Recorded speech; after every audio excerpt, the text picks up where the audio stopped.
Some dates on the calendar just feel different. We all know the big famous ones, right? But what about the quiet days? The ones that kind of slip by but are actually hiding these incredible secrets in plain sight. Well, today we're going to pull back the curtain on one of those days, February 11th. Okay, so let's just jump right in with a little bit of a puzzle. What could possibly connect a 17th century philosopher who completely changed how we think, a 19th century physicist who practically wrote the book on thermodynamics, and a 20th century biochemist who wasn't afraid to challenge the absolute giants of her field? Believe it or not, the answer is so simple, but it's also kind of profound. The one thing that links all of them is a single date on the calendar, February 11th. And we're not just talking about some random assortment of people here. February 11th seems to connect these true architects of modern science, the thinkers who laid the actual groundwork for centuries of discovery. So let's start with a death that actually marked a brand new beginning for math, René Descartes. He died on February 11th, 1650. This is the guy we have to thank for Cartesian geometry. Before him, algebra and geometry were like two totally separate worlds. He's the one who brilliantly fused them together, giving us this powerful new language to describe space. It was absolutely revolutionary. All right, now let's fast forward a couple of centuries. On February 11th, 1839, Josiah Willard Gibbs was born. A big idea tied to his name is the Gibbs effect. Now, it sounds super technical, I know, but it's really crucial for understanding how we analyze complex waves, think about sound waves or digital signals.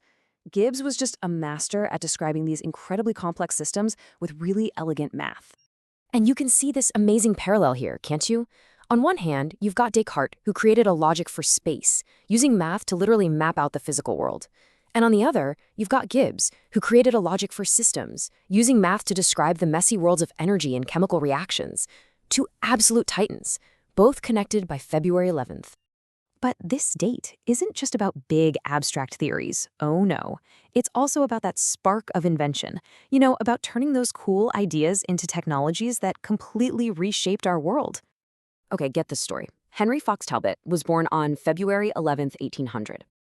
He was on vacation in Italy, trying to sketch this beautiful scene on Lake Como with a little device called a camera lucida, and he was just awful at it. He got so frustrated that he found himself wishing he could just imprint the image permanently.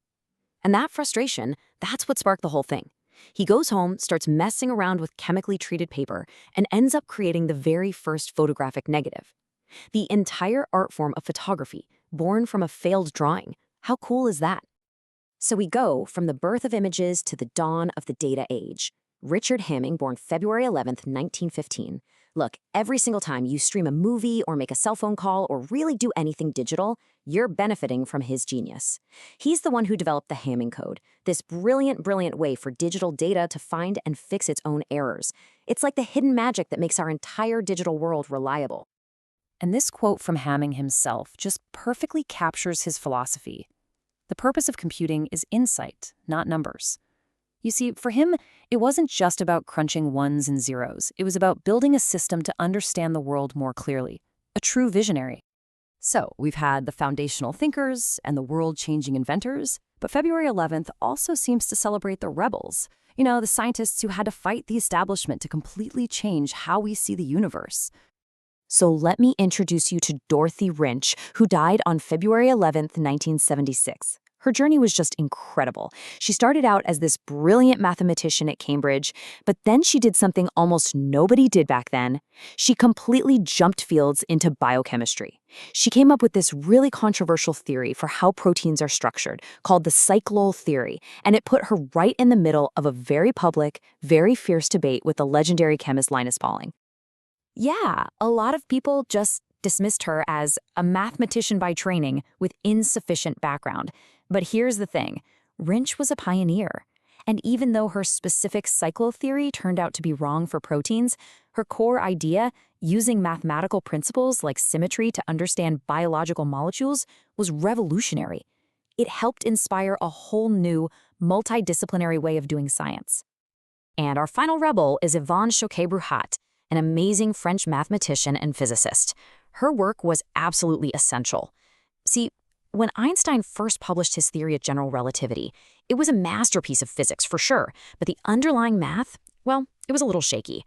Choquet-Bruhat was the person who came in and proved rigorously that solutions to Einstein's equations actually exist and are unique. She basically put relativity on a rock-solid mathematical foundation. And she wasn't just a brilliant scientist, she was a history maker. She became the very first woman ever to be elected as a full member of the French Academy of Sciences, just a true giant in her field. So when you just step back and look at this whole collection of minds, the thinkers, the inventors, the rebels, all connected by this one single day, it's just staggering. It's like finding a secret constellation of genius hidden right there in the calendar. And the sheer diversity of fields is just incredible. I mean, we've only touched on a few, but there are so many more. The physicist Leon Foucault, the guy with the earth-spinning pendulum, he died on this day. The algebraist Francis Macaulay was born. The logician Emil, a key figure in how we even think about computation, was also born. Seriously, the list just goes on, spanning pretty much every major field of science and math you can think of. Which, it leaves us with one last fascinating question. And look, this isn't about astrology or anything like that. It's just a remarkable coincidence that kind of shows how these amazing threads of discovery are woven through time. So if a seemingly ordinary day like February 11th can hold this much concentrated genius, it makes you wonder, right? What other secrets are just hiding in the calendar waiting for us to find them?